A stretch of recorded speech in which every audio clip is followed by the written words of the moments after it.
Hey, I'm Jason Harrell. And I'm Justin Boyd. And let's freaking do this.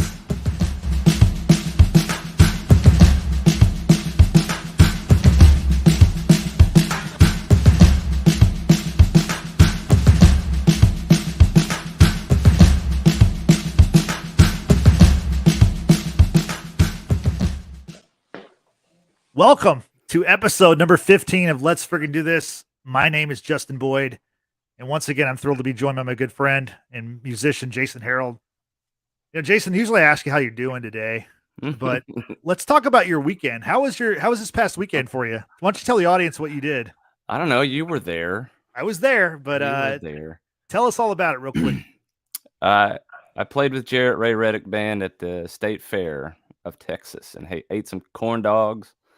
I had a free corn dog because the lady from the heiress or whatever you call it from Fletcher's brought over some corn dogs so she could get a picture with Jarrett. So I got a free corn dog. And so that's your highlight of you're playing with the lead singer. You're in the lead singer. Yeah, Blowing for Soup's band, and you're talking about free corn dogs. Corn dogs, man. It was good. Never changed, Jason. Never changed.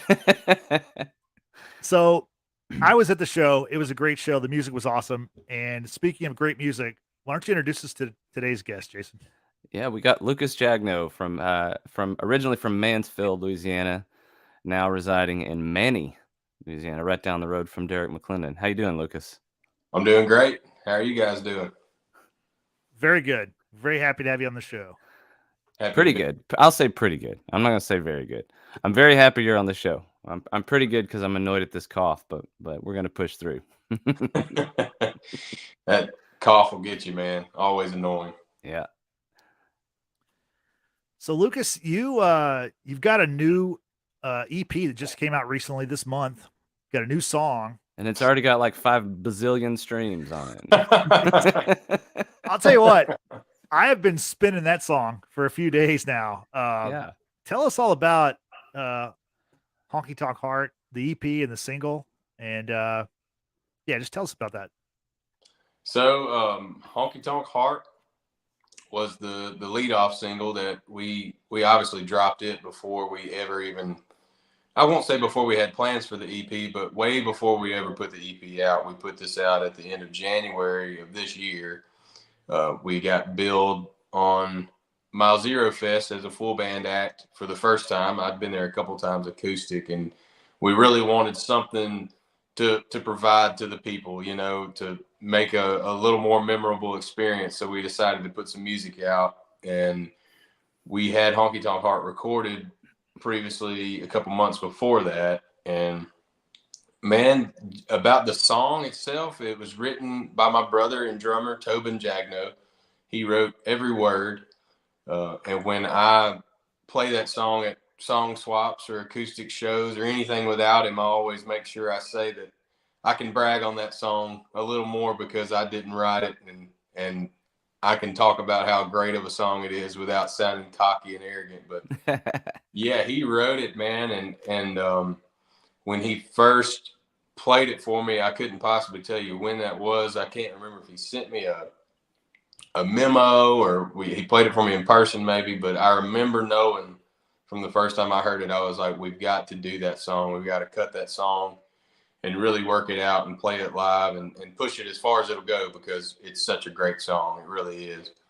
And he kind of had it in a different key, sang it a little bit different. So the hand that I played in it was I picked it up to a different key, obviously, so I could sing it a little more comfortably. And then I helped produce the track with, you know, the electric guitar, the pedal steel, and the fiddle in it. And that gave the foundation for how we were going to play the drums and bass and everything else that just kind of made the meat and the potatoes of the song up. So love the song. Super proud of how it turned out. We've obviously had music that we released before this, but I think this one, up until the EP, was probably the coolest thing that I think we've done.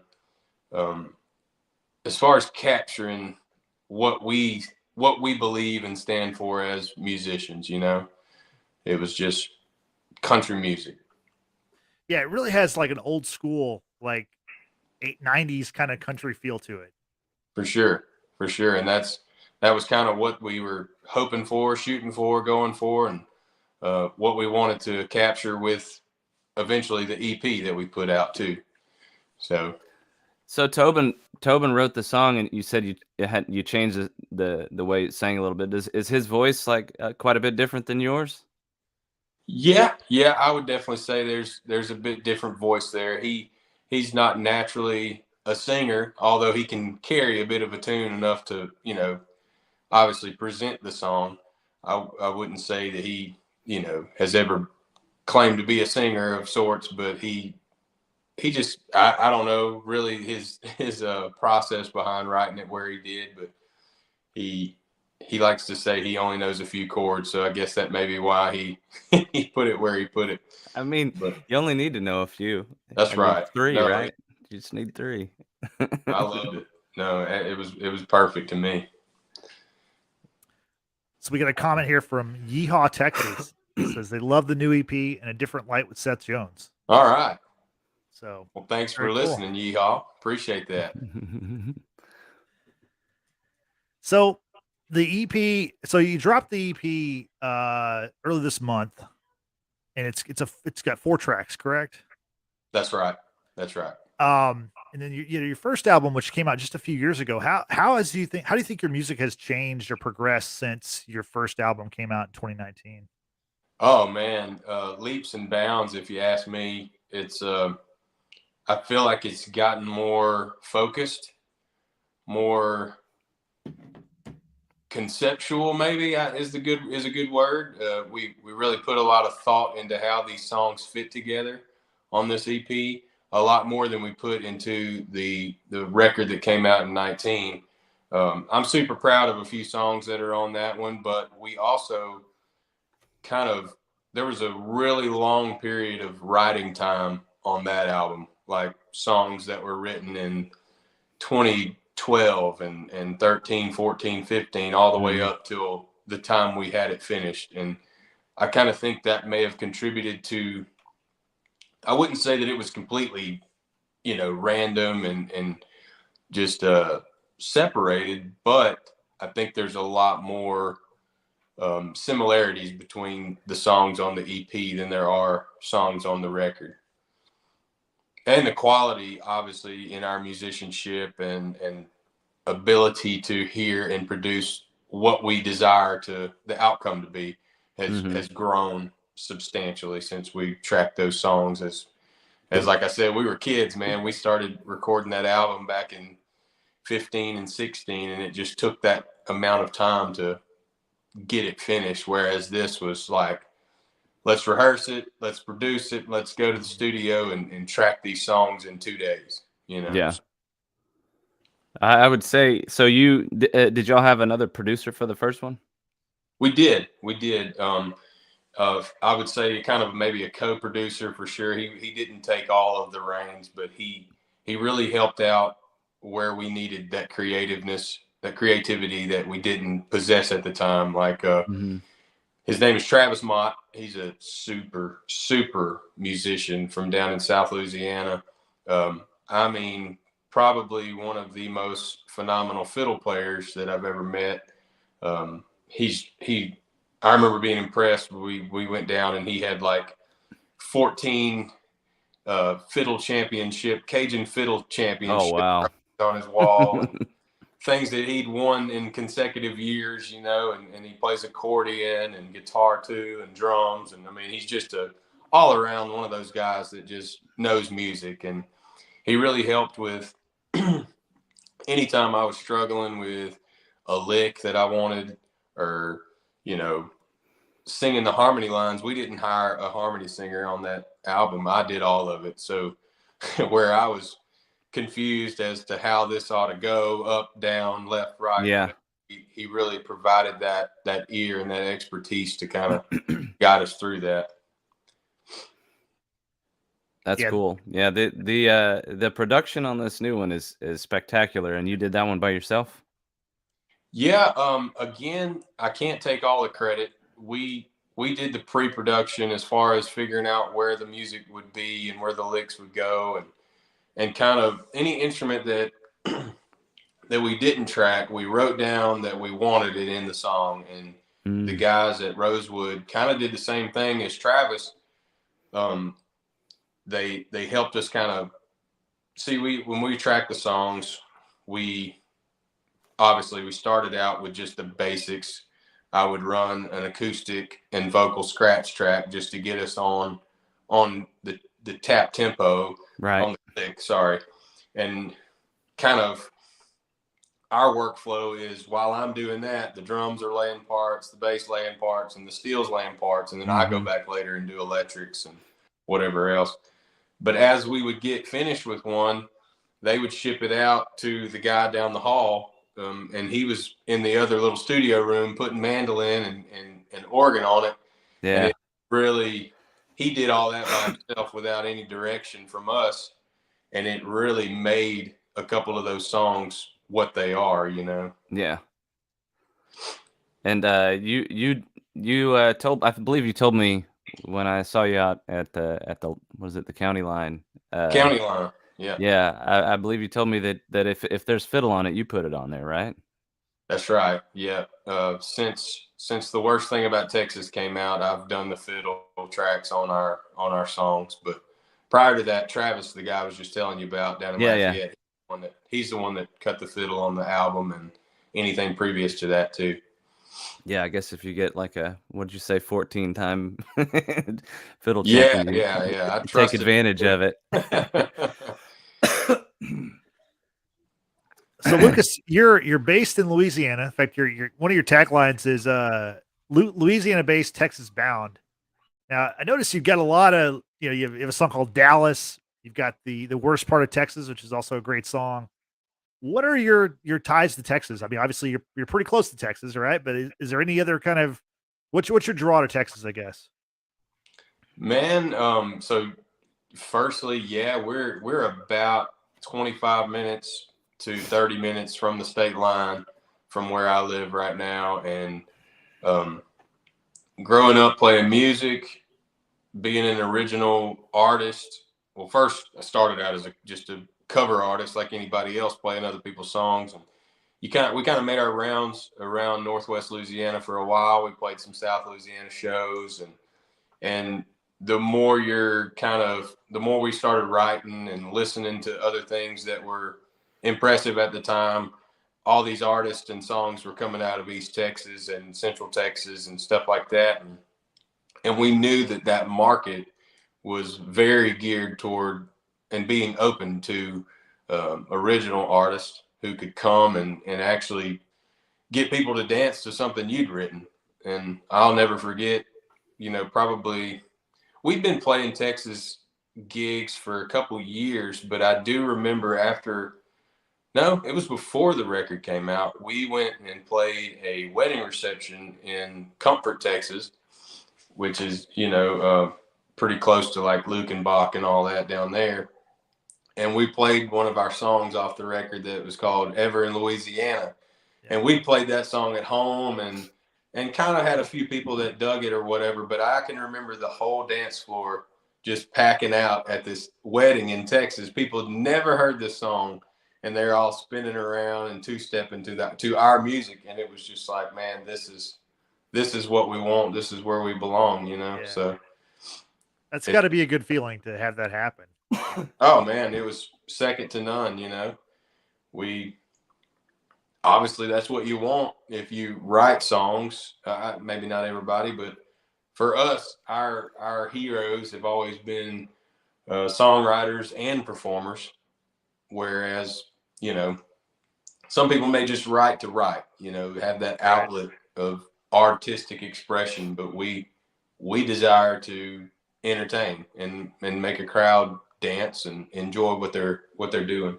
Yeah, your songs, you very much like Justin mentioned earlier. It's got that kind of '90s country feel, but it's very much like Honky Tonk Heart. These are honky tonk songs. Like these are songs that I think you probably wrote hoping someone's going to dance to it. Yeah, absolutely. Yeah. We've spent, like I just said, we spent a lot of time in those in those places. Yeah.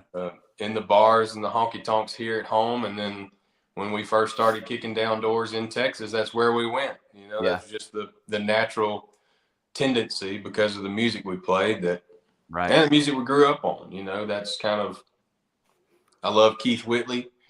I think everybody loves Waylon and Willie and Merle, and those names are just so overly dropped that it's kind of just a given that everybody likes them. But Right. that is what we grew up on listening to, and Right. that's kind of the crowd they're geared toward, you know. Yeah, I feel like and I feel like your sound is very much, I mean, it very much fits right in with I guess Texas country is a pretty broad thing, but Right. you know, it feels like Texas country. But people talk about people talk about red dirt and Texas country like it's everything in the entire area. It's considered that. So Yeah. I don't know. Yeah, it's a very broad term now for sure. Yeah. I mean, what you think about like going all the way back, like red dirt type of music. You're talking about like rock roots type stuff with like cross Canadian ragweed and stuff like that. Like it kind of really does have it's a broad spectrum of what it includes, and including most definitely these kinds of you know, honky tonk type, like very 90s influence and beyond 90s influence. Like hell, you got some of this stuff's like 80s 70s type sounds that you hear. Yeah, absolutely. Yeah, absolutely, right down to grunge rock almost in some cases. Yeah, right. There are acts that are out, and I think it's cool, man. I really do.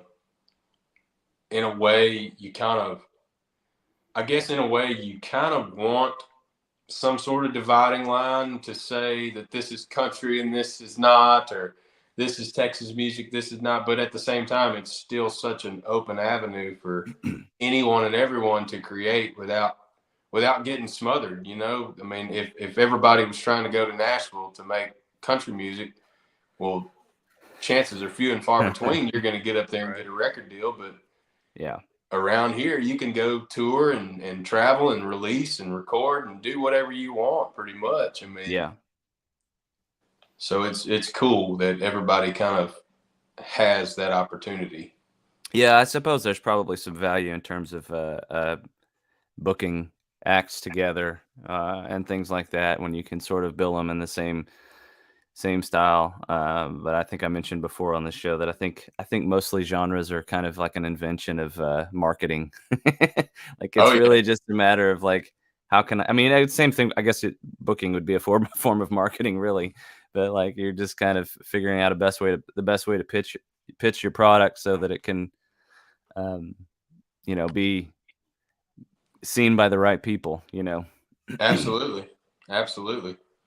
That's you know, everything that you study about anything music business wise, the first thing people tell you is find your audience. You know, who are the people who want to hear what you've got to say and what you've got to say. I mean, those are the people you want to play to anyway. You know, there's tons of people out there that don't care what we're doing, and that's okay. But we want to folks that like it. Yeah. Exactly. So you've spent so much time in Texas that in 2019 you were the winner of the Texas Music Picker Songwriter Award. Tell us about that. So that was a pretty interesting story. It was not the first contest I'd done. Earlier that year, I was a part of one in Lindale, Texas, at Texas Music City, the bar and grill up there that used to be Love and War. And I met some friends, namely Jordan Nix was one of the most memorable, Brad Russell, who's also out of the Mansfield, Texas, Dallas area, and a couple more people that were actually active in the scene. And that I got second place in that one to a good friend of mine, actually, Brian Martin, who's also from pretty close to around here. He spent some time in Logansport, Louisiana, and also I think he grew up really in Timpson, Texas, which isn't far from there. And so that kind of, I enjoyed the networking, and the meeting of people, but I did not like the competitiveness of the songwriting contest, because it always just felt it was so pressurized to win, because I mean nobody wants to lose. Right. So there was always that kind of aspect. So I kind of grew cold to the contest world. And then when Texas Music Pickers announced they were doing theirs for 19, I had become familiar with their organization and gone to their seminar in late 18, and knew that it would be a good one of those opportunities where you met people and kind of got to shake hands and rub elbows with people who were doing the same thing you're doing. But the contest aspect was still there, and I was like, I don't want to do it. And I wasn't going to do it, but my brother, who's also my drummer, again, I think I've mentioned that already, but him and my wife were both like, no, this isn't a question. You got to get involved. You got to do this. At least, hey, if you win, lose, or draw, you can meet some people and kind of get a little closer to where we want to be. And that's what happened, man. I went down there. I kind of, when we prepare for live shows or something like that, you kind of rehearse your gab and your gander and what you're going to say. And I kind of did that for the contest, because I knew I had very few shots to make an impression. So each song developed a little story that I told beforehand, and then I followed it up with the actual song. And to my surprise, the first round, I think we went 2 weekends in a row to College Station to Tap, which was in itself very cool, because the Tap is such a great venue and kind of a bucket lister, that even to stand on that stage and play some songs where so many have played before me. Man, they've had some big shows down there. Oh man, the biggest is big, and so that in itself was like an accomplishment. But when they announced that I had moved on to the finals, I was like, well, this is really happening, like I could actually do something here. And man, I want to say it dropped down to probably 10 people. And then like the day of the finals, they did 2 rounds. They did like a semifinal round and then the final round. And when we dropped down to 5, I do remember it was me, Holly Beth, Jordan Nix, I want to say Ben Kadlacek maybe, and then trying to think of the girl's name. This is terrible that I'm not recalling her name. Autumn Ragland. She was in it, and I mean, think of that. And I don't know if y'all are familiar with all those people, but they are phenomenal in their own right. So it was a very stout final round. And when they announced the winner, there was a tie for second and third. So they did like 5th, 4th, and then the tie for second and third, they didn't say my name. My whole family who came down and like to support me, they erupted. In my mind, I hadn't put it together yet, And I'm like, what are y'all, what's right. Well, they didn't say I won anything. Right. And then I realized, like, the tie for second and third, idiot, that means you're first. Like, so I kind of just was blown away that I won. I never expected to win at all. I won't say that I'm not confident in what I do, but I won't say that I'm the best in any group of people. You know what I mean? Yeah. That was really cool, though. It opened a lot of doors. It was something that I was extremely thankful for. We ended up getting, well, it led to one of the prizes was an 8-hour studio day at Rosewood, which gave birth to the worst thing about Texas.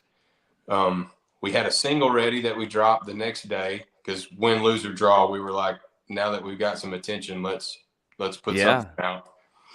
We dropped New School, and I ended up meeting a guy that was working with Spotify at that time. And he, I don't know that he himself did it, but he listened to the song and ended up getting playlisted on Spotify, which did some really cool numbers for New School. And just so many other cool things about the industry that were involved with that, like a little bit of social media marketing, a little bit of radio promotion from Dylan Steen at Steen Promotions. He pushed one of our singles off the record for free. because Oh I wow! won Oh, the that because of the competition that yeah, came along with it. Okay, prize, you know. cool. So really cool opportunity for us, just kind of kicking down the door.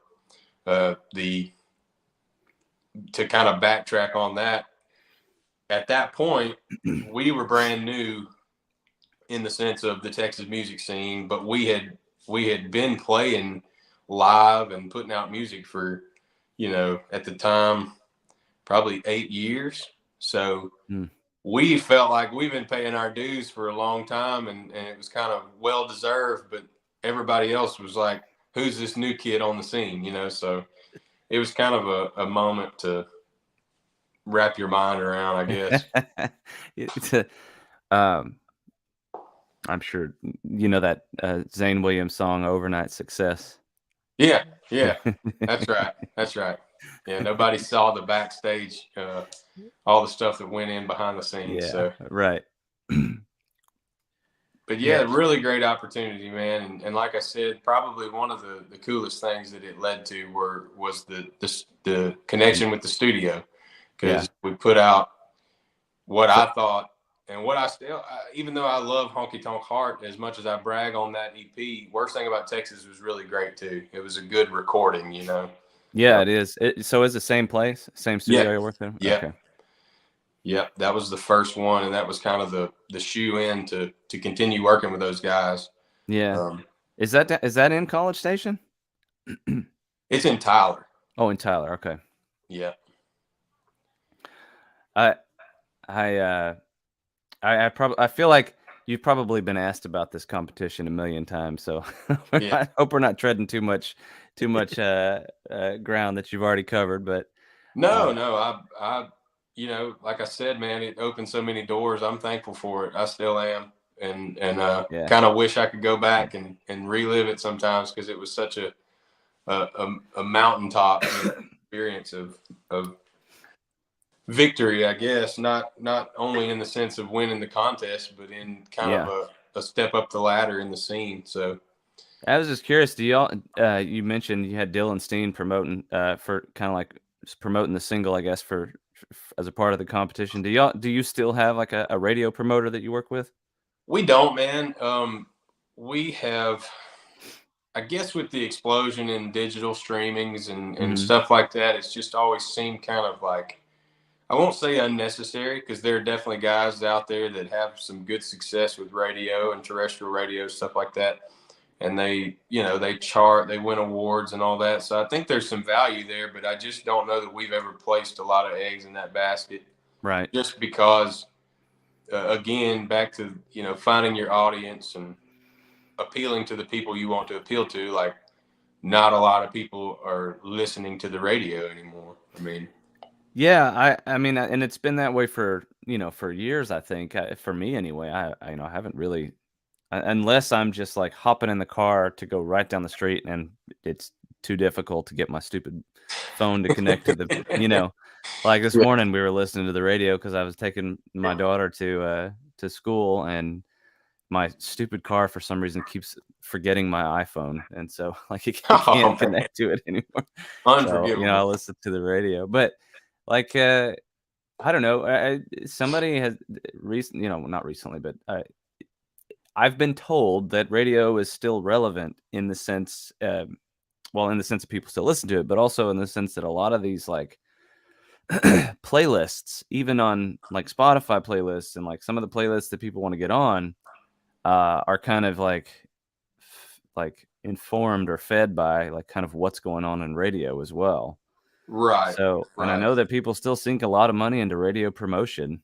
It just kind of has been interesting to me, like a mystery to me, and like how all that works. But yeah, and I would never dare say that it wouldn't be worth it. You know what I mean? Because it's like, even as, which I think we prematurely jumped ahead. We should have kept pushing new school, but I mean, hindsight's 2020, right?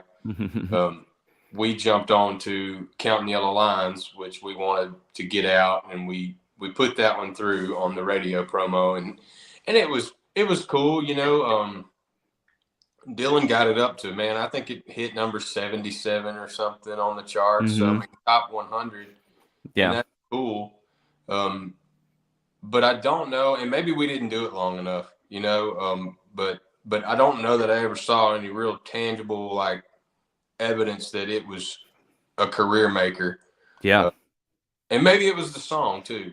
I can't look back and say that was the best move. So maybe that was one of the factors in the lack of momentum behind it.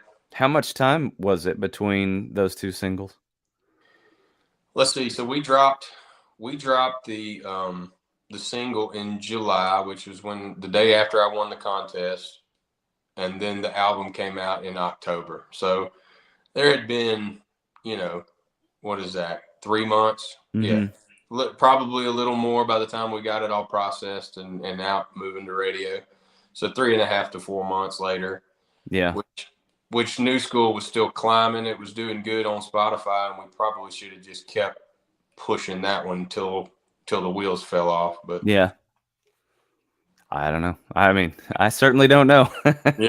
but I do. Say, Yeah, I do know. It seems like the cycle of releasing stuff, like attention span is pretty short, and you kind of expected to keep pushing stuff out that like pretty regularly these days. I think that's part of the reason why people just that was a huge, I think, a huge part in our logic behind trying to keep pushing and showing people that we had dropped the album. Plus the album was so long awaited. Again, like I said, we had worked on it for so long. It was like, man, we are practically and very frankly sick of these songs by the time they came out. It was just like, we have to do something with them. I'm tired of, we had played Counting Yellow Lines live for 7 years before it came out. And it's like, it is time for somebody else to hear this song. What was it? Somebody, there's a quote from somebody where it's basically like if you, what is it? Don't write a hit song unless you're prepared to play it until the day you die. Yeah. That's it. Because you could write a song, and that's going to be the song that everybody wants to hear when you're doing like your cruise shows when you're 65. Oh yeah. Which I've always kind of been like, I guess it's better that it would be better if you had a decent song. I know some artists out there have had some success with probably ridiculously funny songs or stupid songs, and it's just like, surely by the time you're 60, that's like, no, I don't want to do that anymore. But if it was something you could, a hill you could die on, I would be glad to be still getting requests for Worst Thing About Texas or something like that when I'm old and gray. But do y'all still have like as a kind of a, I mean, are you still like feeling that pressure to like, you got to put stuff out like I honestly, I don't know what the actual, I'm sure somebody out there's got this thing down to a science where they've figured out what you really, the best like cadence of releasing songs is, but like, y'all feel like, yeah, I would definitely say that there is pressure there, but I've also heard mixed signals. Like some experts will say every 6 to 8 weeks you need to be putting something out to keep it fresh and keep the content moving, because of the way the world is these days. It's so attention deficit, but at the same time, not at the expense of rushing the creative process and actually, because again, you could release a song every 4 to 6 weeks, but what if they're not good, or exactly. Yeah. It's like a bad sequel, who cares about part two? when part one was awesome. Like, for instance, I'm sure y'all have seen it, and I haven't seen part two, but like, Super Troopers, I've heard the guys in my band. I haven't seen the sequel either, man. I've heard I heard it was really bad. And they were like, we just watched it because the first one was good, but we didn't like it near as much as the first one, so it's like kind of that concept. You don't want to be just because you have a song doesn't mean it's the right song. And you certainly don't want to push something just to have something to push. So I'm of that opinion. I lean more toward being creatively good. Yeah. Rather than, I guess the old adage, quality over quantity would suffice. Yeah. I think I remember hearing an interview with BJ Barham from American Aquarium, where he was talking about this kind of I don't know, whatever it is, this culture or pressure or whatever of this constant content creation and whatever. And he's like, I think from my recollection of the interview, his perspective is like, he's going to be an album guy till they're done. Like that. It's just, he's going to put out an album every couple of years, and that's what's going to be. It's like, I'm going to consistently drop 10 songs every 2 years, and that's going to be how it goes. And I like that. That's old school. Like that's what you used to get. You used to get albums. You'd have a single, and a single would just be a forerunner for the album. And the thing I'm old, is, so I like albums. I like to sit back and listen to a full album. But that's also, I'm a product of my generation, I think. So it's such a crazy concept, because if you ask 100 people, I guarantee you 95 of them are going to say album. But yeah, it's almost like the industry is steering it single. Yeah. And it's like, what are we doing here? The consumers want to listen to 10 songs, and here we are in some sort of trap to keep singles coming out. Which I think there's times and places for everything. And certainly had some good advice on this EP. A guy who we were debating with and talking to about how we should go about it. He said that, multiple singles will allow you to get your name out there and kind of thrown into the hat multiple times and have different campaigns on your social media and videos and content that can go with each song. Whereas once you've dropped 4, 5, 10 at a time, you end up getting some that get buried. It's just going to happen. But that's been the album game since I was a kid, and I'm sure before then too. Yeah, I know. I don't know that people who don't release music, I don't know if people know this as widely, but like, for example, with Spotify, when you put something out there, if you want the opportunity to get on that Spotify editorial playlist, that's like the sort of pinnacle of if you can get yourself on one of those playlists, you're guaranteed to get a bunch of spins. Right. Like you get to pitch one song. So you put out an album, you pitch one song. You put out a single, you pitch one song. So you put out a single every couple of months, you pitch a single every couple of months. You get to pitch. It really is like there is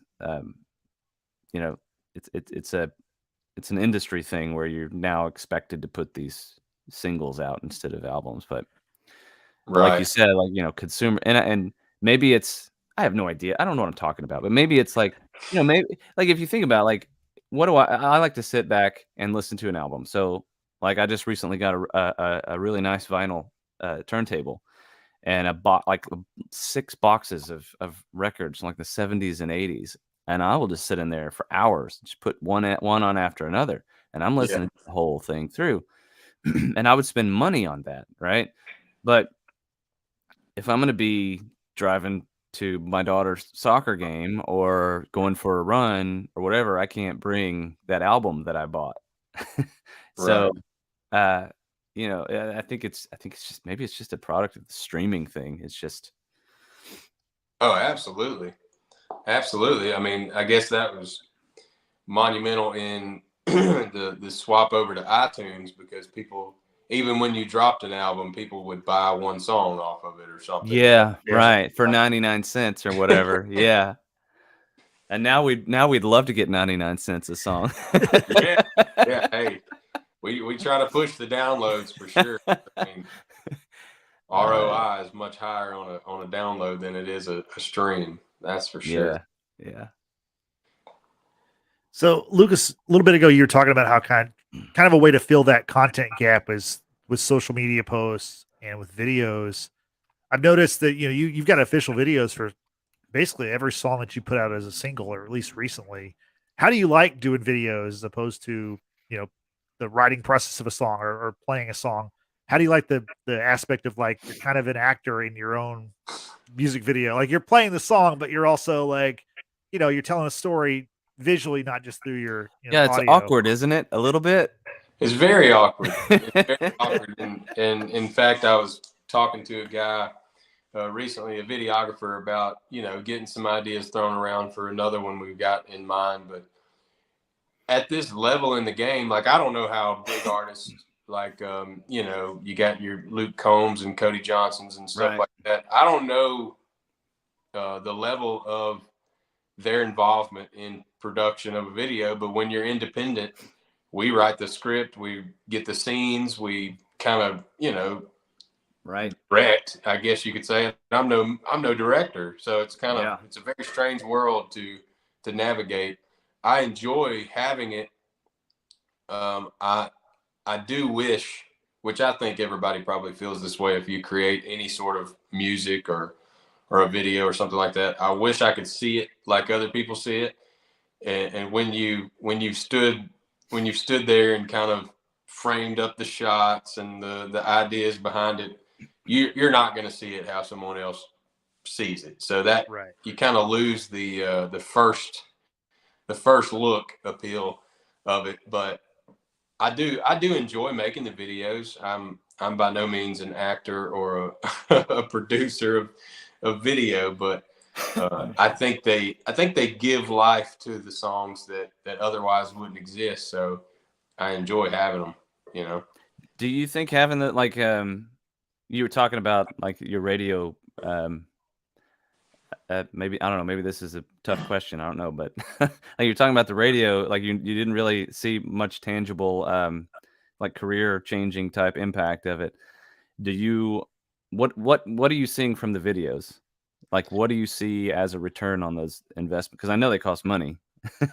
Yeah. I mean, it's kind of like the stream game. You're not going to make your money back off of it, but at least not in any short-term return. But definitely in the world of TikTok and Instagram that's emerged in the last few years, it's, I think, a huge amount of the, and I use the term lightly, but success on Honky Tonk Heart was due to the little 30-second clip I posted of the Honky Tonk Heart video before it dropped. Like, I think it's up over 50,000 views and 5,000 likes and all kinds of comments and people. And that really was a great medium to take people from there to Spotify or iTunes or anywhere, YouTube, wherever you end up. It was a good medium from one place to the next, where they may have just been sitting there like, I'm bored, and the next thing you know, they've found their new favorite song. So yeah, absolutely. Have you? So when you sorry,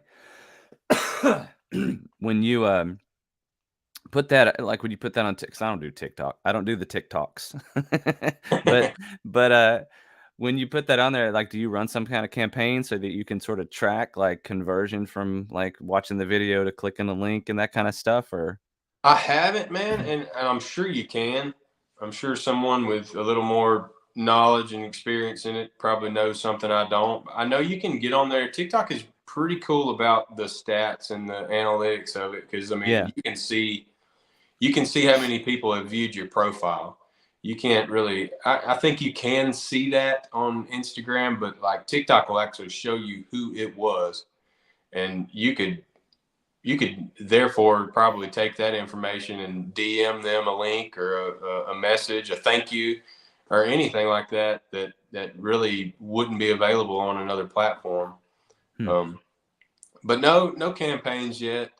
We did do just a tiny bit of boosting on Spotify when we put the EP out. just kind of a banner advertisement of the banner. Like, if you like XYZ, you may like this. And we had a pretty good conversion rate on that. It was by no means 100%, but I think, 40 something percent of people clicked on it. And then out of that, so many percent listened and favorited and followed and all that. So, I mean, if you gain a few, you got some new fans. So, well, hell, that's remarkable. Like, without putting much promotion, it sounds like you're not putting much promotion into it, and you're, like I said, you got a bazillion streams on it on the on the EP already. So, like, holy cow! Well, so Justin, what I've learned is all I have to do to be as successful as Lucas is write and record songs as well as Lucas. Right, just That's all I really, gotta do. really great songs. It's that simple. That's just it. have great Oh songs. my God. Yeah. Oh my God. Yeah. Ah, shit. Back to the drawing board. Speaking of great songs, Lucas, would you like to play something for us? Oh yeah, we're like 45 minutes into it, and we're just shooting the shit. I forgot. Sure, yeah, I'd love to. What do you guys want to hear? I would like to hear Honky Tonk Heart just to start off with. Okay, let's do it.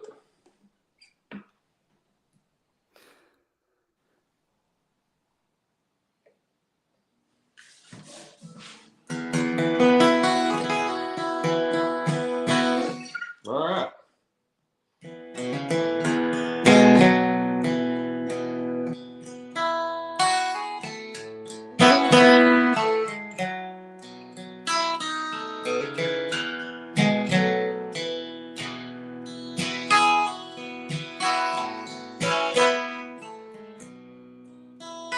I missed a call out of Houston, and I hoped it was you missing home.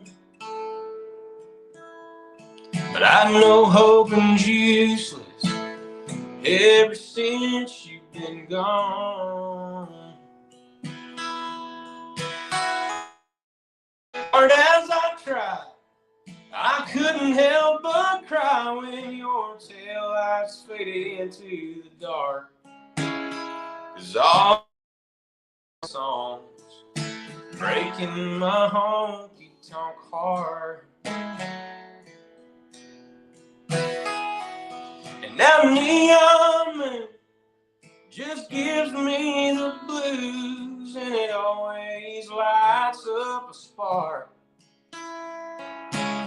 And inside it gets me when someone plays Keith Whitley and I fall all apart. 'Cause all you left were sad songs breaking my honky tonk heart.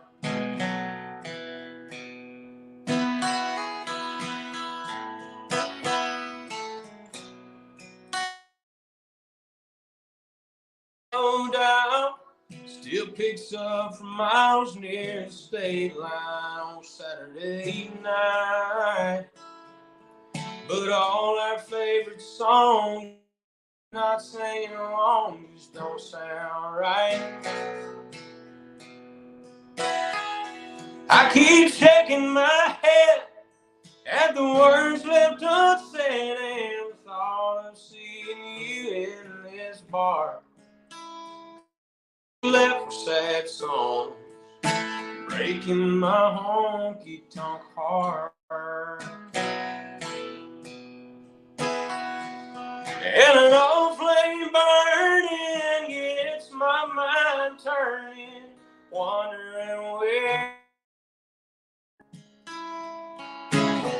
you're acting single while I'm drinking doubles as the jukebox plays in the songs breaking my honky tonk heart. Yeah, Neon Moon just gives me the blues, and it always lights up a spark. And inside it gets me when someone plays Keith Whitley and I fall apart. 'Cause all you left were sad songs breaking my honky tonk heart. all you left were sad songs. All you left were sad songs. Girl, all you left were sad songs. Breaking my honky tonk heart.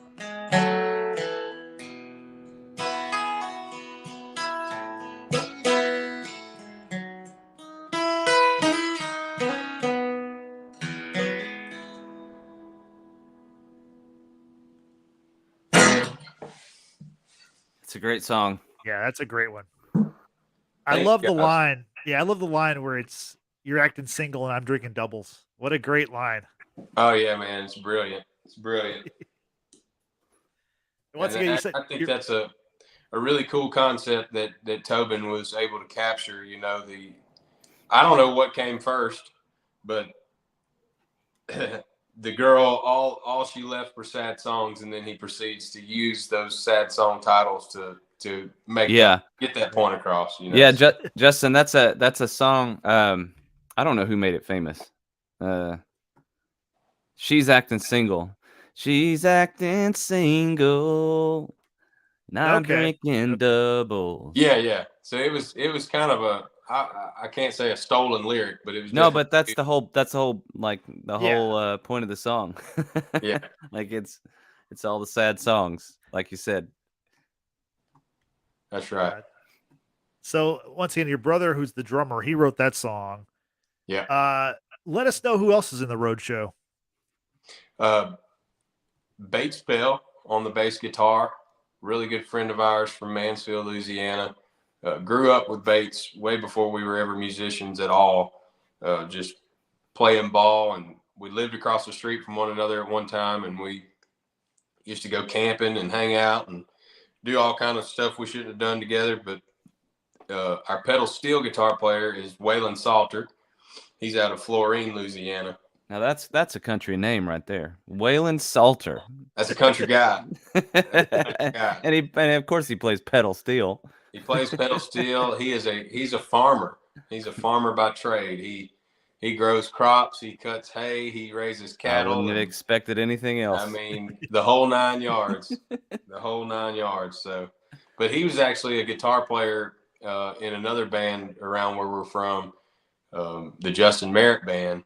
And he played with them for several years before he ever picked up the steel. And when they kind of went their separate ways and were doing their own thing, Waylon picked up the steel and he asked if we wanted a steel player. And at that time, we were three-piece, and we were like, absolutely. We would love you to come along and join us. So he joined in 2015, and he's been a faithful roadshowian ever since. I gotta say that pedal steel is one of those instruments I've never touched. It seems intimidating.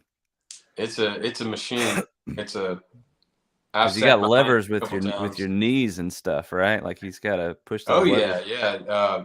Left and right on the knee. Some of them have ups. You can hit up on the knee and left and right on either knee, and then he plays one that's the I believe it's the day setup, but it's a three pedal at your left foot, and then he's working volume pedal with his right foot. So what was that? Hey Justin, what was that deal we had for the Nintendo Entertainment System that you put on the floor and you had the pads and stuff? Oh, like yeah. You could do the Olympics game. It was like the track and field like thing. If I'd been good at track and field, maybe I could have been a good pedal steel player. But I need the game genie at pedal steel. Absolutely, man. That's awesome.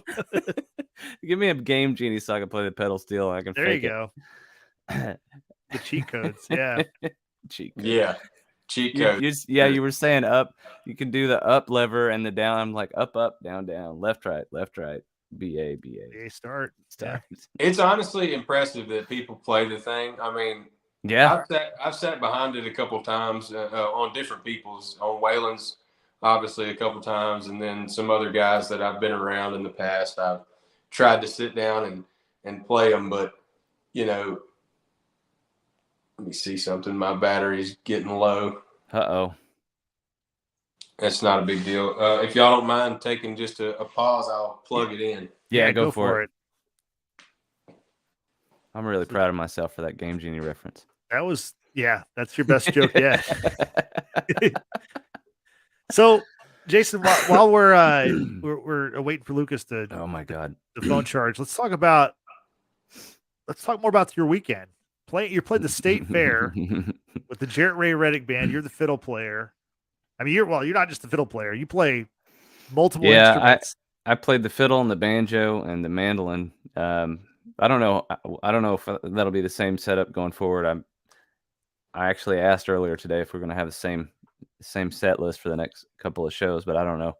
Yeah. I played guitar before, but then I got some guitar picks now that say Jarrett Ray Reddick band. So yeah, if you're not following us on social media, definitely follow us. So you can see all the stuff from Jason's crazy weekend. Yeah, it was fun. I didn't know what to expect. I've never been to the state fair, but yeah, I didn't get to ride anything. We just walked around in the madness and ate like 3 or 4 different fried things, and got a free corn dog, and played a show. We know about the corn dog. We've heard about the corn dog. That's the most important thing. Now we had a let's see, what else do we have? I don't know. We've got the funnel cake. They had something that I didn't try. They had like a fried fried lobster dog. Okay. I didn't try that, but I was intrigued. I was very intrigued. They had fried lasagna, which I did not eat, but next time I'm getting the fried lasagna. You get the fried, okay. Sorry, Lucas. We decided to talk about state fair food. Uh-oh, we lost you. There you are. There we go. I was making sure it was charging. Fried lobster dog, man. That sounds crazy. I mean, I don't even know like what I just saw the sign. I was like, fried lobster dog. Probably pretty good. Probably anything deep fried at the fair is usually pretty tasty. Yeah. I had like they call it a pre-rolled cheesesteak, but it was like a chicken cheesesteak. I thought it was gonna be a beef one, and I bit into it. I was like, this isn't a cheesesteak, but it's pretty good because it's fried. so I ate cheese chicken. Yeah, cheese chicken fried thing. I don't know, but it was good. Well, just to wrap up our talk about the state fair, I just want to say it was really cool to see you play on a stage right next to the Cotton Bowl. The stadium was like right there. The entrance to the Cotton Bowl. That was super cool. Like we played, Lucas. We played on the Bud Light stage, which is like I don't know if you've been to the state fair, but it's like right there by the Cotton Bowl. It's like I've never been to the one in Texas. No. Actually, technically, it was right next to the beer barn. That was the venue that the vendor that was right next to us. So it was the beer barn and then the Cotton Bowl. So it was fun. But yeah, it's a bucket list thing. I'm sure Lucas Jagneaux The Roadshow will be playing the state fair, or either Louisiana State Fair or this Texas State Fair at some point pretty soon. Hope so. Probably the main stage though. Yeah, probably the main stage. Hey man, we've played more side stages than we've played main stages. So yeah. Well, I mean, the music. I forgot what we were talking about when the phone started to die. We were talking about the pedal steel. Yeah, the pedal steel and how difficult it is. I was actually gonna crack another joke that like you seem to be the kind of guy who's so humble that you probably could actually sit down and play the shit out of it, and you're just not telling us right now. No, not at all, man, not at all. Because you told me when you told me that you play the fiddle on pretty much everything after the first album that was recorded, and those are some great fiddle licks in there. Those are like, they sound good. Like they sound just like they're supposed to. You got I mean, you got so like it does. I feel like you're probably downplaying have you played with anybody as a fiddle player, or are you just so in Waylon's other band that I was just talking about, I sat in with them at their album release on one song, and then I've done a few fiddle songs in our own shows, but as far as really sitting in with somebody else being the fiddle player, trying to think, once or twice here in like cover bands and stuff like that for festivals, for a song here or there. I never played like full set, rehearsed. Fiddle parts, but you bring it out during y'all's live shows sometimes. Do you always play it, or are you just like sometimes? It's just a sometimes thing. In fact, we hadn't done it in a long time now. The last time we played out and I had the fiddle with me, and we were probably releasing that album in 2019. But I play it at home, like I've never been, like I'm sure I don't know how long you've played, Jason, but a lot of people learn fiddle tunes and they know songs that are standard fiddle songs. And I've learned a couple of licks and some, but mostly what I enjoy doing is like picking out licks from George and Alan Jackson and stuff like that. And that's kind of the depth of my fiddle playing is figuring out notes and licks and stuff like that, rather than learning fiddle tunes and songs, which I'm jealous of. I got a couple of the fiddles that I own came from a cousin of mine who was much older than me, a guy named Fred Beavers out of Simsboro, Louisiana, and he was a big time fiddle competition guy. That he traveled the country doing contests all over, and he knew all the songs. And I'd sit down with him, and he'd play, Sally Gooden, and I've learned what is it, the Ashokan Farewell. I love that one. And then I can't think of the name of the song. Faded Love. Faded Love, yeah. Yeah, I've learned that one. Probably not note for note, but he knew all of that stuff. All of those songs that you could, win a contest with. He was all over it. But I honestly grew up playing fiddle, and I learned those types of songs back then, but I put the fiddle down for like 20 years, man. I didn't pick it up again until my mid 30s. Yeah. So, and I've been playing the shit out of it since then, though. Since I don't know what year it was, really. 2015, 2014, something like that.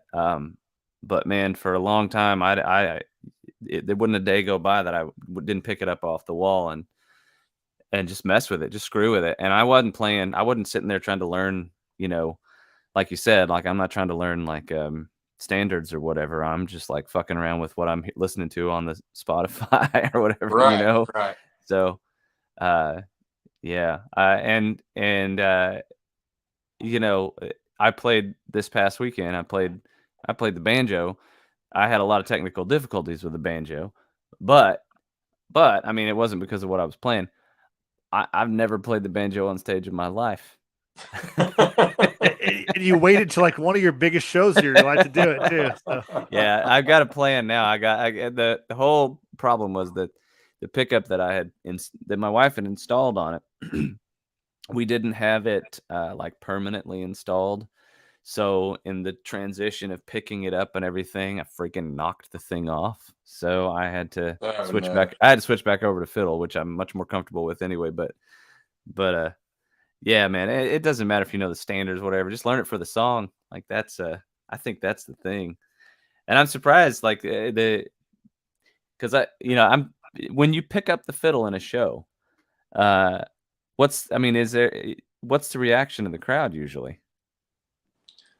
It was always pretty cool, We always like to do one of the things that we stuck to pretty regularly when I did it was to do the transition between Louisiana Saturday Night and Oceanfront Property, because there's such a similarity in that chuck and lick that kicks them both off. So it would just go from one to the next, but we did those when we were doing it, that was what we did. Yeah. It's just hard to carry the rhythm, when you got your pedal steel and the bass and the drums. They do a great job, and they're tight at what they do. But when there's no acoustic or even electric kind of diamond in those chords, it's just you're just playing the fiddle now. Yeah, you don't have another guitar player. So Lucas, we know you. Go ahead. Oh, go ahead, man. No, you go ahead. I was gonna say it needs to come out. I mean, since I do play it, and I love playing it, I really do, and it would benefit the show a lot. Well, I'm not trying to pressure you or anything, but I'm an advocate for you bringing it back out. Oh yeah, oh yeah. I love the fiddle, and I like it when I see other people doing it. I feel like there's not that many of us, honestly. It's like a Man. wildly popular thing, but you look at, you look at a lot of the bands, even the ones that are successful, and most of the time they don't have a fiddle player. No, I mean they're tough to find, and we've actually gone through a couple of them. Yeah. And one guy in particular that stuck with us the longest, he really just didn't have the touring in his bones. He didn't want to hit the road and play all the time, and he had a job he loved, and he liked to be at home, and you can't blame somebody for that. So it just kind of fell by the wayside. But You know what? I'm glad you said that, because I told you before the show I wanted to ask you about this, about how exactly that works for you, because you guys tour a lot, right? You were just in California, weren't you? No? Man, that's so funny. We're at so Tobin, the drummer, my brother, he helps manage the social media too. And did he say something like that I get totally like punked or something? Well, he tagged us in, or like the check-in on Facebook was at Mendocino County line in California. and he just did that, just to do it. Like, sometimes we'll tag Fort Worth or Houston, whatever, Okay. All right. Some kind of. Well, I don't know where I picked that up, but you're going to Birmingham, Alabama, right? Yeah, that is real. That's true. And then you got South Carolina coming up the night after that. Yeah, we're in Birmingham Friday night at Birmingham, Saturday up in right outside of Greenville, South Carolina, in Pelzer, and then Sunday we picked up a show in Charlotte, North Carolina. So we're traveling north on Sunday. But so are you guys kind of just sticking with like weekends so that you can do those travel shows? Yeah, that is the bulk of our dates. We've probably played a handful of Wednesdays before, and when the opportunity called, but for the most part, it's Thursday through Saturdays. In fact, the Sunday show is pretty out of the ordinary. I mean, we've played on Sunday before, but it's the first one in a long time. Yeah. For sure. But usually just mostly Friday and Saturday, but a Thursday if they come up. We don't hesitate when it's a good opportunity to jump on one. Yeah. Yeah, it's a tough thing to do. Like when you're already at a point in your life where you got the bills to pay, and you can't afford to go like try to build up an audience. You gotta have that day job, and then you become sort of a weekend warrior type thing. I mean, I'm getting back into it much later in life than you, but that's kind of the situation I find myself in as well. Like I'm just trying to hang on, and I got a work from home job, so I'm hoping that I can, and the days that I can't, and you do too, right? Like you're mostly from home, right? Yeah, about 80%, 85% is from home, and then I do go out into the field when we have new tickets and calls and stuff like that. They call me an engineer, but I'm really just a job planner for the power company back home. And when somebody's building a house or moving in a double wide or starting their own business or something and needs electricity, I go and figure out what we got to do to get it to them. And so it's actually Monday through Thursday what I do. 40 hours a week, and pretty much once I get off the clock, I'm good to go all weekend, so it's been really, really good for me. And in fact, the buddy of mine that got me hooked up with the job, when he told me it was Monday through Thursday, I'm like, well, this is what I've been looking for, something that make some money during the week and be able to hit the road on the weekend. So, and it's literally never hindered me at all. When something comes up, all I have to do is say, hey, I've got this. And they're like, okay, go, So I've been really, really blessed, really fortunate on that front for sure. Yeah, I've been trying to figure out if something comes up, in the week or something. I've been trying to think of like, excuse me, ways that I can get by with working on the road, like working from my computer. Yeah. Like my wife and I've talked about it because she, you can do like a hotspot from your phone and have the internet. Yeah. And just thinking like I can just take my damn computer with me and sit in the passenger side and work. Yeah, if you had to, I mean, yeah, it's always an option. I've thought about it before, but I've never done it on the road with the band.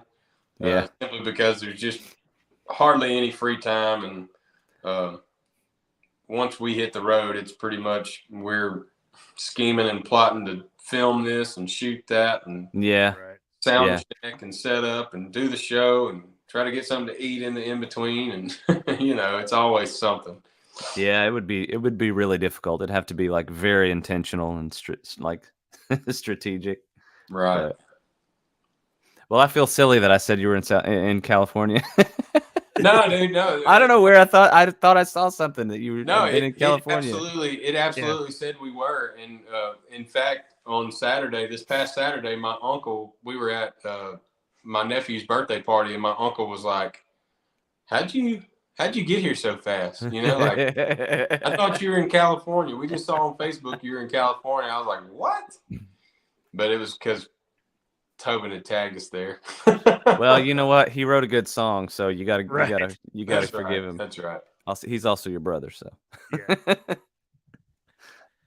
So Lucas, we know you play guitar and play fiddle, but I saw on social media you play pretty good piano too. So. Oh yeah. Besides piano, what else do you play? Or and also talk about how you picked up piano.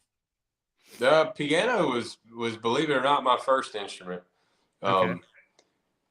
My bass player's dad, Dennis Bell, he was and still is a great musician and multi-instrumentalist. And I can remember it like yesterday. We were staying over at his house way before I ever picked up an instrument. I sang my whole life, but I never really put a lot of time into it at this point to learn anything. And we were over at his house, and his dad always had a music room, and somehow we ended up out there, drinking a few beers, and he plugged the piano in and turned it on. And I remember him just tearing it up. And I was like, that's what I want for Christmas, So I immediately told my mom that that's what I wanted. And I was probably 16 or so when I got my first little keyboard. And from the day I got it, I got online and started looking up how to make the chords and figure out that I knew if I knew where to put my fingers that I could figure it out from there. And I learned a bunch of songs on there, pretty much the same way I learned guitar, just looking up chords and learning my favorite songs. So yeah, piano was my first baby. That was the first thing I ever learned. And I was, believe it or not, and still am a fan of hip hop music too. And I started out trying to make beats and loops and stuff like that. And eventually, I mean, I've always loved country too, so I learned some country songs on it. And then not long after that, I got my first guitar and started playing that too. So, but I claim to play guitar, fiddle, and piano. I can play a bass guitar. I can keep a beat on a drum, but I really don't claim to be a bass player or a drummer. I think those two things take immense focus and practice on completely different aspects of the band than I do. Mostly backbeats and rhythms and stuff that I don't think about when I'm playing, the chords or a lick or something like that. So yeah, we were talking about Zach Welch earlier, and Zach has a bass player, Lawrence. I can't remember his last name, Lawrence. Can't remember, but we were talking about it when I played with him at Cheatham Street, and I was like, I can play the bass, but I'm not a bass player.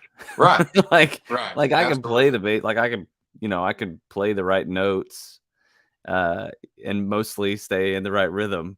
But some people can actually play it like it's supposed to be played. That's their thing. Like I basically just play it like I'm a guitar player, so I just play like a guitar. So when I go to Bates's house and I pick up his little acoustic bass, I play guitar licks on it. It's not like right. Yeah, you're sitting there. You just sit down there and play like whatever you would otherwise play on a guitar, and it's very different. I've also.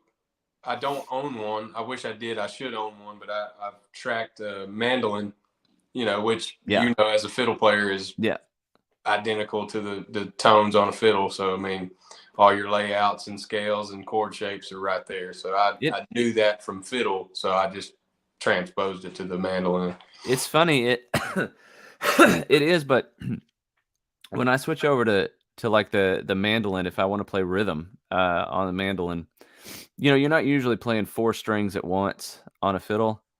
And so I find myself struggling sometimes to figure out how to how I'm going to play the 4, all of them at once for this chord. Oh yeah. I can play 2 at once all day long, but like I struggle with that. And also like, I think if you're a mandolin player trying to transition to a fiddle player, I think you probably have a harder time. I think. Yeah. That's my guess. Dude, I actually I took one of the first fiddle I ever bought. I got a guy that he's the manager at the gym here in town, and he was like, "Man, I overheard him telling somebody else that he wanted to learn," and I was like, "Dude, I have got one that I will let you have it if you want to learn it, and just take it." And I remember I sat him down in the office there, and I'm like, "So," because he's a guitar player and a drummer, and I'm like, you have the understanding of the music theory and how it works together.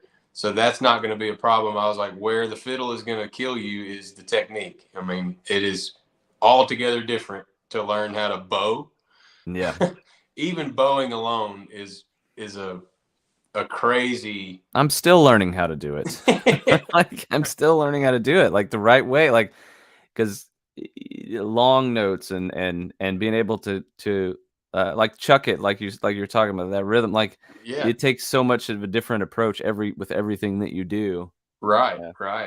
And then you add in the fact that there are no frets and tuning. If you're not in tune, you're you're gonna struggle there too. So it's a big challenge. I told Zach, because Zach has like 1 or 2 songs that he plays in like flats. I told him like flats fucking scare me. Like I can do it, but I just like it's not going to be the same. That's why those guys have 2 fiddles. The big fiddle players, they go on the road, they keep 1 tune down and 1 tune standard. Man, I just had this conversation with Jarrett, the band that I'm in, and we were gonna do a song, and it was like the original, or he was gonna do it in like A flat or something. Yeah. And I'm like, and I was like, I could do that, but I'll just have to bring another fiddle. That's gonna be the best way to work it. And I told him, it's like, so just so you know, like fiddle players are kind of like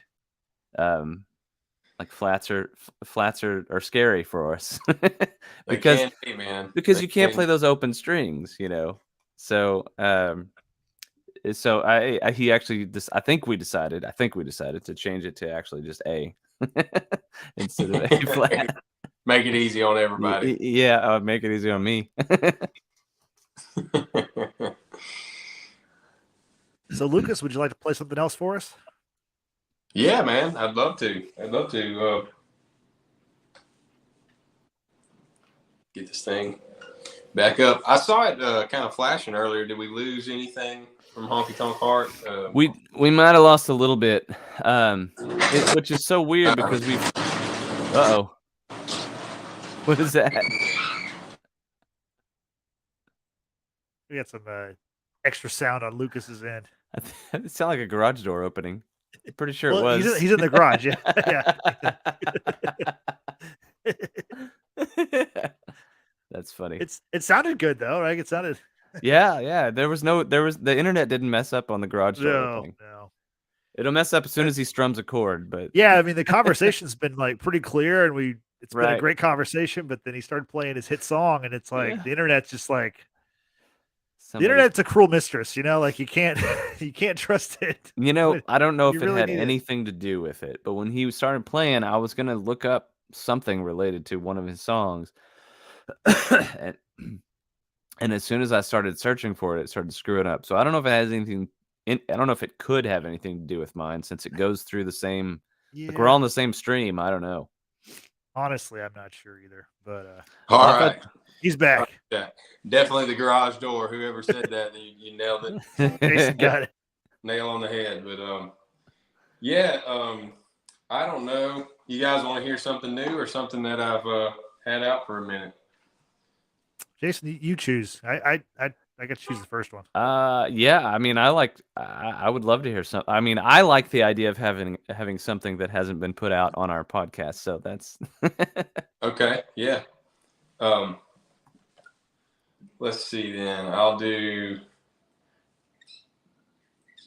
Let me think about this. I'll do another one. So I've played this song out several times, but we have not released it yet. It is in the works of being on the next project, but who knows when that'll be. in 6 weeks, right? Yeah. Well, right. And we wrote this song, me and Tobin, about the guy that I was telling y'all about earlier, the engineer and the studio producer down in Lafayette. He loved to have a good time and get rowdy. And You played this at County Line. I did, yeah. So he loved to drink, he loved to party and have a good time, and we showed up at the studio to do a session one time, and his place was complete from a party they'd had the night before, and we asked him what went on, you know, and he looked at us straight in the face and was like, "I don't know, bro, but I ain't hanging out with me no more." So we wrote this song for Travis. It's called "Hanging Out With Me."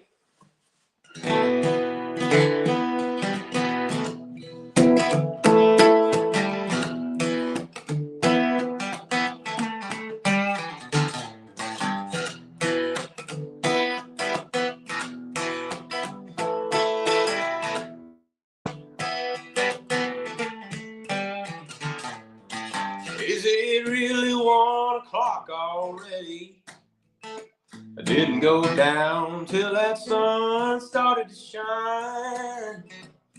Old busted up bar stools, broken bottles in my pool, tells me that I must have lost my mind. And I guess my baby's still mad at me. That ain't her car parked out in my yard. Well, I don't know who I was with, can't remember what I did. All I know is I took this way too far. I bet I could live without talking my way out of how I wound up on the floor. My head is filled with doubt. I can't seem to figure it out. The only thing I really know for sure is I ain't hanging out with me no more. I can't believe my neighbor called the police. He comes here when his wife kicks him out. Come to think I called him first. Ain't my fault he had to work. And he knows I like my music way too loud. I bet I could live without talking my way out of things I said when drinks were poured. And my head is filled with doubt. I can't seem to figure it out. The only thing I really know for sure is I ain't hanging out with me no more.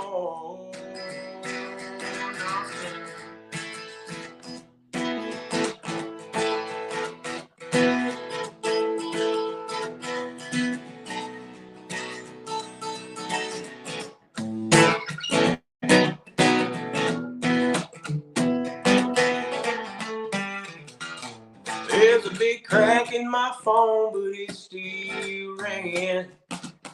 I get messages from numbers that I don't know, asking when we're teeing off. And y'all, I ain't ever played no golf. And telling me to call when I get close. I bet I could live without talking my way out of plans I made when drinks were poured. And my head is filled with doubt. I can't seem to figure it out. The only thing I really know for sure is I ain't hanging out. No, I don't want to talk about how I ain't hanging out with me no more. With me no more.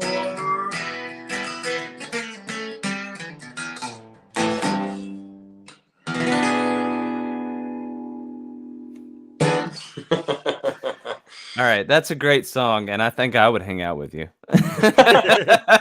It sounds like a fun time. Yeah, right. No, man, we had a lot of fun writing that one, and I even not long after we finished it, I brought it back down for another session down there, and ended up playing it for him, and he got the fiddle out, and we had a lot of fun. Oh yeah, messing around with that one. So I was just thinking the fiddle would sound great on that. It's always been a good a good time. Good, man. That song's party a great crowd song. Yeah, I think that song's a great song. I think that could be a hit, man. Hope so, man. We got it in the works, but it's just infancy stages right now. Yeah, I mean, I think you got the bones of it together for sure. What's that clock in around, like 3.5, 4 minutes? Yeah, it's probably around 4, closer to 4. Yeah, that's good. I appreciate it. Good song. Well, we know you just put out an EP this month, but do you have any plans for future music that you've got kind of in the early stages or in the next 6 weeks? Right. No, I wouldn't go that far. Yeah. We do have the one I just played, and then we just went to the studio a couple weeks ago and tracked just backbone stuff like the acoustics and the bass and drums and some pedal steel, and even a little bit of fiddle. But we didn't get really involved with the overdubs and extra instruments. But we tracked 6, so we've got 6 new ones that are in the works to be on the way, but they're not going to be ready for the foreseeable future right now. And I would hate to say that I hate to make any promises, because I know on this EP we were like, back in January, we were like, on this EP that we got coming out, and it didn't come out till October, so yeah, it's kind of like building a house. I've always heard, if you're building a house, just shoot for a year. It's funny though, is I think you guys could probably knock it out in a couple of weeks, probably, if you had the money. Like it just costs money to do this shit. I mean, you got the songs already. Like if you had like some some finances behind it, you could get out, because you just. That's right. Yeah, that's always a factor. Time, money, and right. Obviously the creative process too. That's true. That's true.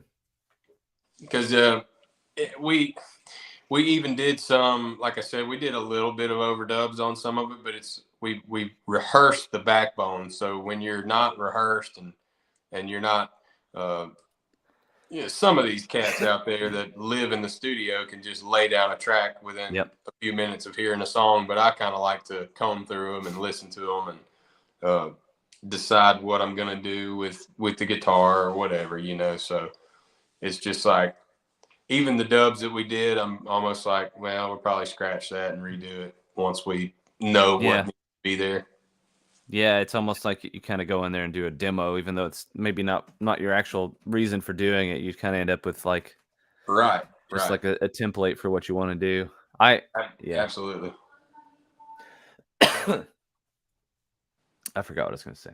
I was going to say something really important. Oh, I was going to ask you about your songwriting. So You mentioned like the creative process kind of being part of what kind of takes some time. Like, do you write songs all the time, or is it something that has to hit you, or like do you have like a bunch of songs in your back pocket, or? I have a bunch of ideas and stuff that kind of comes along throughout my day, that I write in my notes on my phone. But as far as having a big catalog of finished and complete work, no. I've never been that guy. Like, I've heard of other artists that just write, and they'll, churn out Like Seth Jones. Yeah, I mean, Seth is just a monster when it comes to writing songs. I mentioned Brian Martin earlier. Brian is one that he touts that he's written over 1,000 songs, and that's amazing. And he writes really good songs. So I think it's just different for me. Like I've always been so critical. I am my own worst enemy when it comes to writing and performing. And when something's not perfect to me, I can't go so far as to say that I'm a perfectionist, because I do understand that, I'm not the best at writing or playing guitar or anything like that. So, I mean, what you get is what I can do, but I'm also like, anything you've ever heard me put out is something that at least at one point I was like, this is the best I've got for this song, so yeah. That's kind of where I sit with writing too, I've got several songs that have come out within a few minutes of me having the idea, and those are always fun because they're cool to finish and share with the band and say, listen to this, but I've also got a bunch that are like waiting on a second verse to hit me where it hurts and just kind of finish it out. So I'm a slow writer, but I'd rather be that way. I feel like I'm probably I'm a similar approach to writing songs. Like I'll have like a dozen voice notes. I often email myself lyrics, and I always title them, like very creative. The type of person I am, very creative. I title the email song lyrics, and so it's easy when I go back to, because if I finally get, part of the problem is time, right? Like you're working, you're touring, you're whatever, you're playing shows, you're prepping for a show, whatever. For you sure. don't always have time to sit down and just like contemplate what's the best rhyming, like what's the word that rhymes the best with this other word, like, Right. So, but as they come to you, I'll write them down and email them to myself, and then when I finally have time, I'll sit down and I'll go to my Gmail inbox and I'll search song lyrics, and everything that I've sent myself will pop up. Yeah. And I'll just start combing through them, and it's like, okay, I like that one.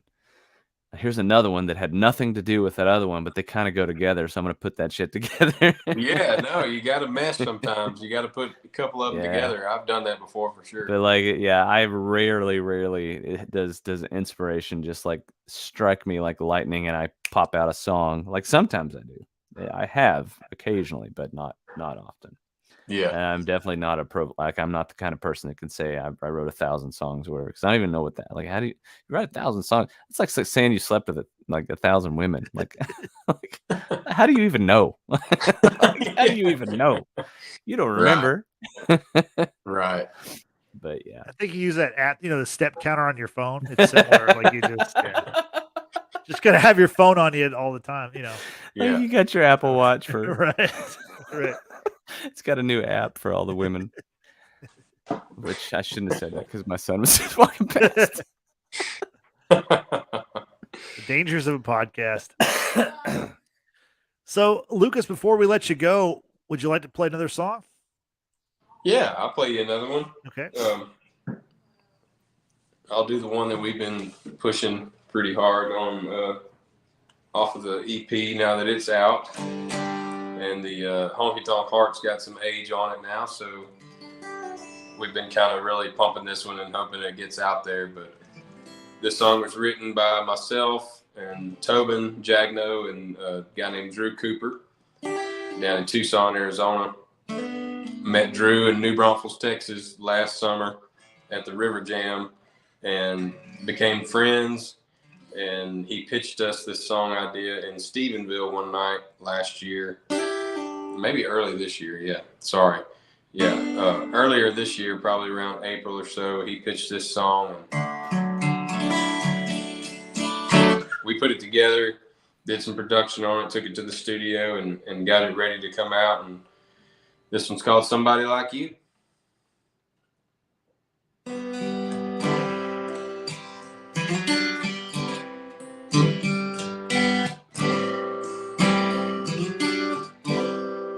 I was doing all right, keeping you off my mind, till I saw you out with your friends.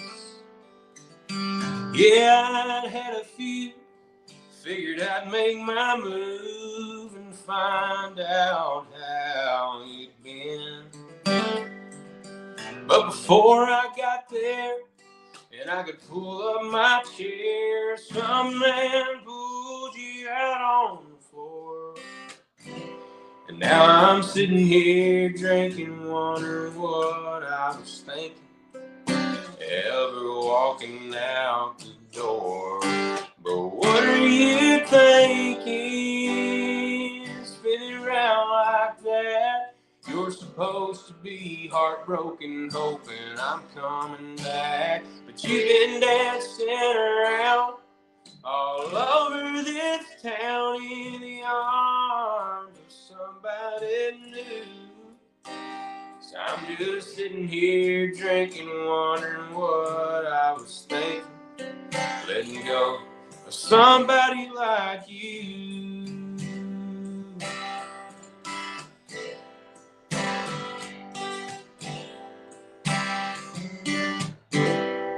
I could have stepped in between you, I should have got you alone, maybe paid that cover band to play our song. Could have bought you a drink, I should have apologized. Girl, it never really hit me till I seen you tonight. But just watching you dance, I know I lost my chance of ever winning back your love. So now I'm sitting here drinking, wondering what I was thinking, never giving up on us.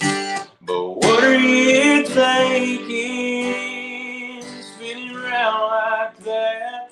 You're supposed to be heartbroken, hoping I'm coming back. You've been dancing around all over this town in the arms of somebody new. And I'm just sitting here drinking, wondering what I was thinking, letting go of somebody like you.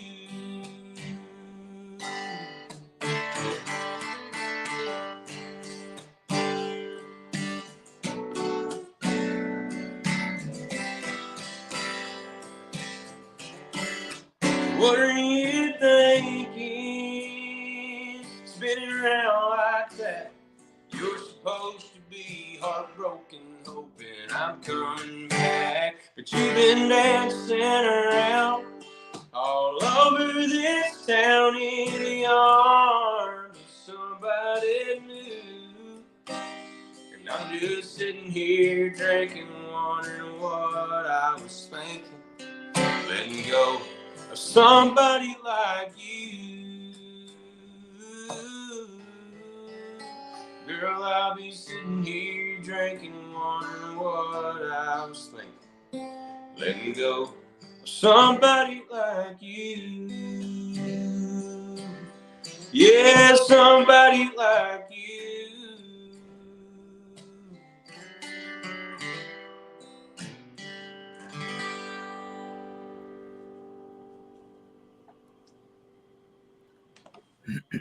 That's a great song. Also, I'd like to say that was the best we've done on this one with with the internet. Like we had no problems in that song, so we're gonna feature that one. I was trying to keep track in the corner of my eye watching Yeah. it. I don't know why. It's not like I can make a difference, but Right, I know, but it you didn't feel come like out. it feels like I don't know, whatever. It's stressful. So that was Somebody But Like that was You. great. Yeah, that's a great song, and that is on your latest EP, Honky Tonk Heart. That's right. So tell people how they can pick up or how they can find Honky Tonk Heart, how they can find everything about Lucas Jagneaux and the Roadshow, your social media, plug your upcoming dates, just plug all your stuff right now. Yes. Everything.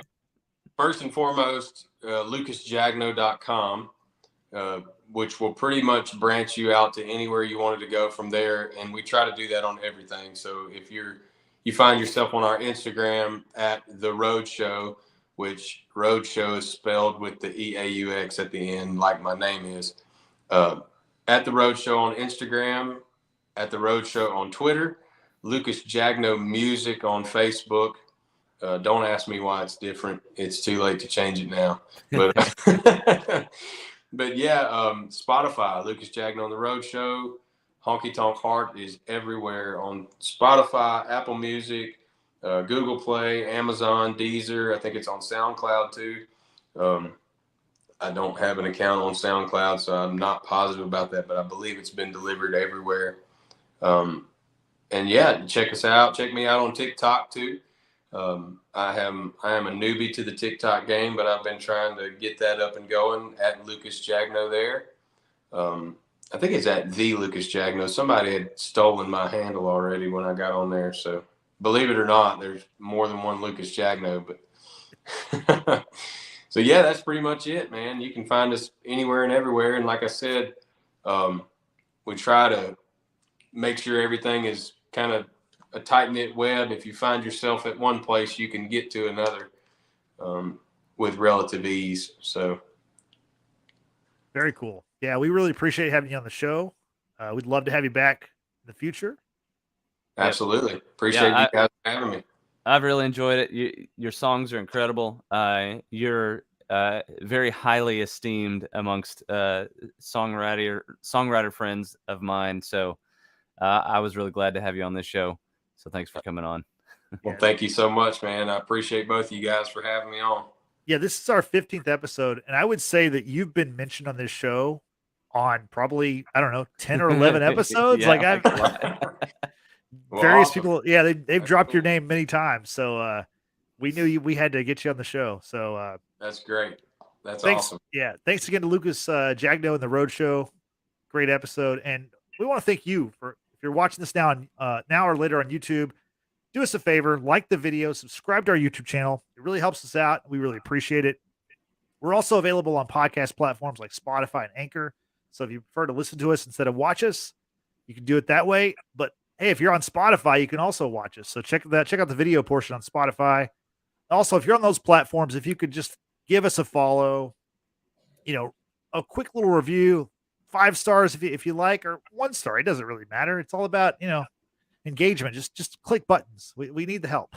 So that's really what it's all about. So if you can do that, we'd really appreciate it. We're also on social media. We are, let me get the banner here so we can show it. We're on Instagram, Twitter at LFDT Pod. Again, LFDT Pod. So give us a follow. You can see about Jason's crazy adventures from, playing with Jarrett Ray Reddick, and you'll find out information about this podcast. So give us a follow. We'd appreciate it. Jason, do you have any final words before we get out of here? Nope. This was fun. This is great. When we blast, get $1 million for a studio, we're gonna have you back, Lucas. Yeah. Don't hold your breath. Just keep on breathing. Yeah. Just keep playing your shows. Keep on breathing. I'll come back without you guys being millionaires. Yeah. All right. Okay. All right. Good. Yeah. Keep on breathing. Keep on singing. Keep on playing songs. And we'll hope to see you down the road. So thanks again to Lucas. And so for Lucas and for Jason, this is Justin saying we'll see you next time. Thanks for listening. Thanks for watching. Have a good night. Bye-bye.